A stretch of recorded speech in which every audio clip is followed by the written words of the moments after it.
Hello, everyone. Welcome to People News, your go-to channel for the latest updates on global affairs. We are dedicated to bringing you the most important stories shaping our nation and the world.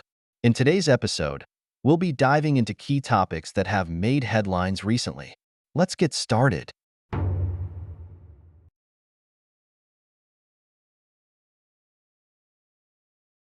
The vice presidential debate between J.D. Vance and Tim Walz on October 1st offered a refreshing change from the typically confrontational nature of political discussions. With a focus on policy and a civil tone, the debate highlighted the candidates' efforts to engage in meaningful dialogue. Here are the 5 key takeaways from the event. Vance shows strong debate skills. J.D. Vance delivered a well-prepared performance, demonstrating his ability to tackle challenging topics with a polished and controlled demeanor. As a Yale-trained lawyer, Vance was able to address difficult questions with ease. His responses, especially concerning immigration, showed his skill in managing even the most heated exchanges with moderators. Vance's emphasis on his humble upbringing and his references to family seemed like a deliberate effort to connect with centrist voters who may have been put off by his past controversial remarks, such as those involving Haitian migrants. This approach worked well in establishing Vance as relatable, despite his high-profile career. Walz's struggles with foreign policy and personal credibility. One of Tim Walz's weakest moments in the debate came when he attempted to address discrepancies regarding his presence in China during the Tiananmen Square protests. His response was described as awkward by both The Hill and CNN, undermining his credibility. In contrast, Vance seized the opportunity to subtly emphasize the importance of honesty without launching a direct attack on Walz. This left Walz in a defensive position and detracted from his overall performance. Throughout the debate, Walz appeared less composed and confident, which hurt his ability to effectively challenge Vance. Vance's appeal to centrists on abortion. J.D. Vance adopted a strategic approach to moderate his stance on abortion, focusing on a pro-family agenda. He emphasized support for women's access to fertility treatments and affordable childcare, while acknowledging that the Republican Party needs to regain the trust of the American people on this issue. This open acknowledgement marked a significant difference from Trump's previous ambiguity on the topic.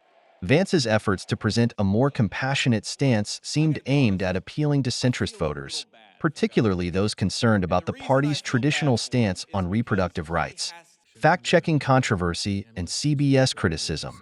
The CBS moderators faced criticism for their approach to fact-checking during the debate, particularly during a heated exchange regarding immigration. Both candidates had their microphones cut during this moment, prompting Trump to criticize CBS for being unfair to Vance. This incident highlighted the challenge of managing real-time fact-checking in high-stakes political debates. The controversy became a focal point of post-debate discussion, raising questions about the role of moderators in such events. A refreshingly civil debate.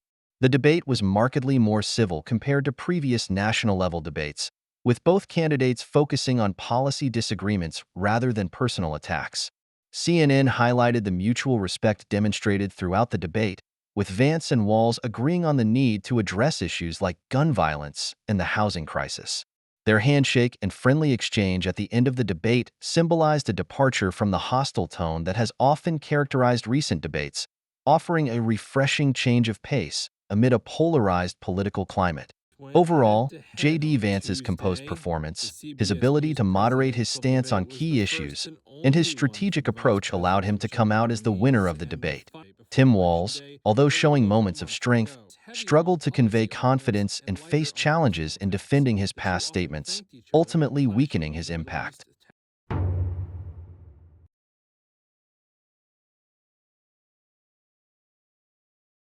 J.D. Vance was the clear winner of the debate against Tim Walz, thanks in large part to his polished presentation and more effective critique of Kamala Harris.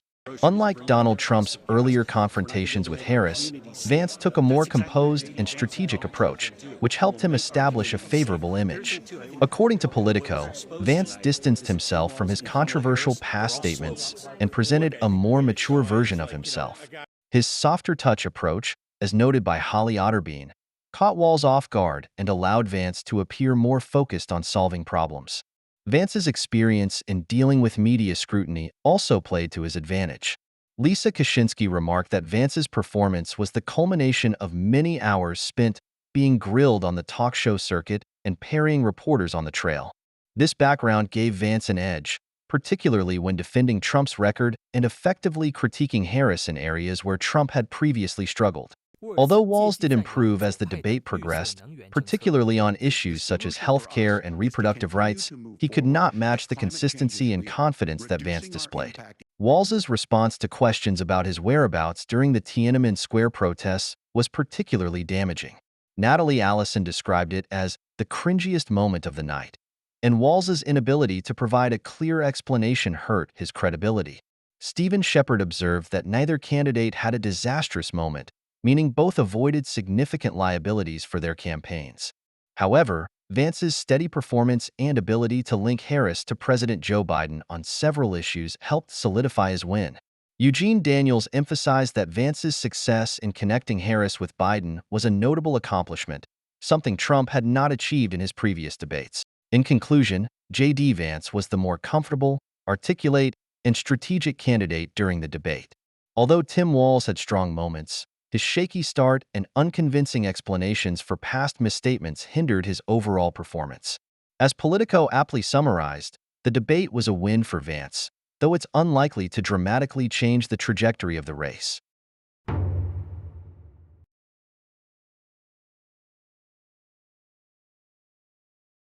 Israel faces a significant challenge in responding to Iran's massive missile barrage, marking a turning point in the Middle Eastern conflict. Iran launched around 200 ballistic missiles at Israel, primarily targeting military installations. This attack came after Israel's initiation of a ground war in Lebanon against Hezbollah, during which Hezbollah leader Hassan Nasrallah was killed. With tensions at an all-time high, the region is on the brink of a full-scale war, and both sides are prepared for further escalation. According to a CNN report, the dynamics of the conflict have shifted from indirect proxy confrontations to a direct military standoff between Israel and Iran. Although Israeli defensive systems managed to intercept most of the missiles, some managed to get through, causing damage and alarming residents. The failure of diplomatic efforts to de-escalate the situation has led both sides to prepare for further strikes, adding to the uncertainty in the region. The United States, Israel's closest ally, has pledged support in coordinating a response to Iran's aggression. This comes amid increasing attacks on U.S. troops in the region by Iran-backed groups, further complicating the situation.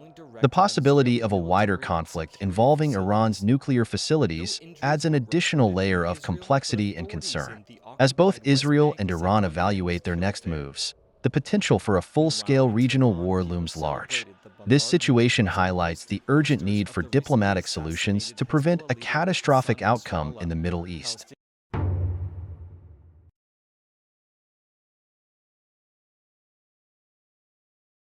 In the wake of Hurricane Helene, stories of resilience, heroism, and community support have emerged from the devastated Southeast. Amid the destruction, individuals and groups have come together to provide aid, showcasing the strength and compassion of the human spirit. One pastor in Dallas, North Carolina, assembled a group of church members to deliver supplies to the isolated town of Marion, which was left stranded by floodwaters and road damage. In another instance, a man hiked 11 miles through treacherous terrain to reach his parents, who had been cut off by the storm but were thankfully unharmed. In Forest City, North Carolina, a pastor opened his church as a shelter for those who lost power, homes, and loved ones in the storm. His actions provided not only essential aid but also a source of hope for those affected. Meanwhile, a couple learned through a security camera that their family members were alive, bringing immense relief after days of uncertainty. FM radio stations have also played a crucial role in the recovery efforts, becoming a lifeline for residents in areas without power or cell service. These stations have teamed up to send reporters to affected areas, providing vital information and updates to those in need. The aftermath of Hurricane Helene has highlighted the resilience of affected communities. Through acts of bravery, kindness, and solidarity, individuals and groups have come together to support each other, demonstrating the best of humanity in the face of disaster.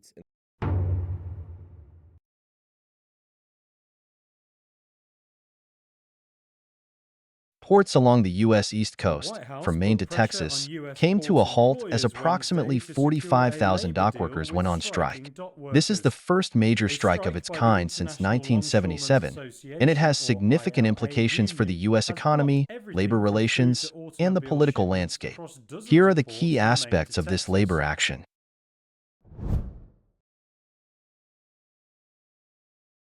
Dock workers are Unpaid spare demanding power higher bids for wages 38 and a container ban on vessels will roll automation way at back ports. up at US They are ports seeking by a Tuesday. 77% pay Banks raise over expect the 6 years District to on adjust for Sunday to halt the inflation and strike, prevent job ILA losses due to represents automation. The 45,000 dock U.S. workers Maritime in the Wall Street Alliance, strike just USMX, after has midnight offered a Tuesday. 50% It raise took but action after refuses to concede negotiation on with the US automation Maritime limits. Alliance.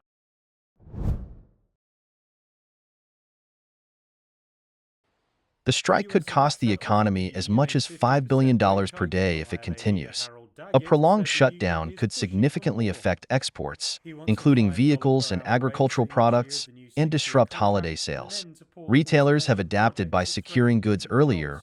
but He said the continued dock disruptions workers could were lead to prepared to fight shortages as and long as higher prices. necessary to get Tuesday, the President foreign Biden is in ocean a tough carriers have position, made record balancing profits support since the for organized pandemic. labor with the Longshoremen potential themselves economic at risk to repercussions keep of the ports strike. open. He faces He pressure to added this intervene time using the workers are offered Taft-Hartley a Act, strong and but he fair has stated that contract. he does not The plan to White do House said so, Biden also aligning with his threatened to union-friendly monitor for stance. potential. The strike follows a The series ILA of represents successful labor 45,000 movements, port workers in the empowering Wall workers Street across strike just industries after to midnight demand better Tuesday. compensation It and took action conditions. after These negotiation recent with the wins US have Maritime bolstered the Alliance and the confidence of the dock USMX for a workers new in pushing 6-year for a contract will favorable last. deal. Prolonged Strike disruptions has could begun at affect consumer 36 prices U.S. and ports. availability of goods. Dock workers walked Businesses out have of facilities implemented on the East contingency Coast and plans, Gulf such as Coast after a redirecting shipments midnight to West deadline Coast for a ports, deal but passed. these measures The come at ILA increased is costs. a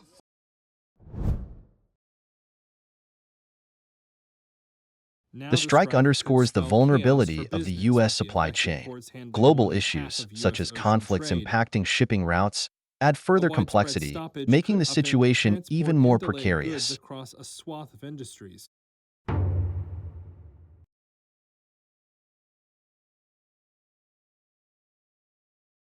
The That's likely ongoing to mean East and higher Gulf Coast shipping port costs strike and could impact ultimately the higher availability of prices for several essential consumers. goods in the U.S. Analysts Here are the products likely to be affected and what you might want to stock up on. Fresh produce. Bananas and imported cherries are at high risk of shortages. Stocking up on these perishable items now could help, though their limited shelf life should be considered. Canned goods and spices. With about 85% of canned food imports arriving through affected ports, it's wise to stock up on canned goods and spices before shelves start to empty. Imported beverages. Imported alcoholic drinks, including beer, wine, whiskey, and scotch, could become scarce. If you have specific brands you enjoy, consider stocking up sooner rather than later. Seafood and coffee. Imported seafood and coffee are also likely to be affected in the near term. Buying these items now, especially frozen seafood, can help avoid potential shortages. Automotive supplies. The strike is expected to delay auto shipments, so if you're planning to buy a car, check with your dealer about possible delays. Additionally, consider stocking up on essential car supplies. Non-perishable commodities. Items like chocolate and other canned goods may also be affected. Stocking up on these staples can help mitigate the impact of possible shortages. If the strike extends beyond 3 weeks, the impact on availability and cost will likely become more noticeable. Preparing now can help avoid the inconvenience of potential shortages. That's all for today's edition of People News. Thank you for joining us. Be sure to like, subscribe, and hit the notification bell so you don't miss any of our future updates. Stay informed, stay engaged, and we'll see you next time.